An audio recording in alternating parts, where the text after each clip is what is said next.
Mbese wowe ntabwo urabimenya? Yewe byaba bitangaje. Ubushakashatsi bumaze kugaragaza yuko umumero w'ingano ubasha kongera umusaruro ukomoka ku nkoko, by'umwihariko ku magi.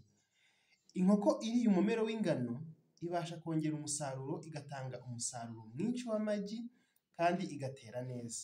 Ibyo bishatse kuvuga iki? Gusa ntacyo mwumvamo? Bivuze yuko ingano burya zifite ubushobozi bwo gukora ku myanya y'imyororokere.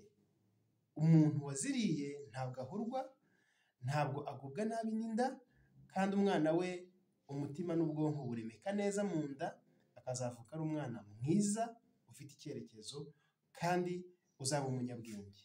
Niyo mpamvu abantu bajya bagira ikibazo cyo guhurwa, bakararikira ibintu bidasobanutse, bidafututse, kandi bakagubwa nabi cyane n'inda.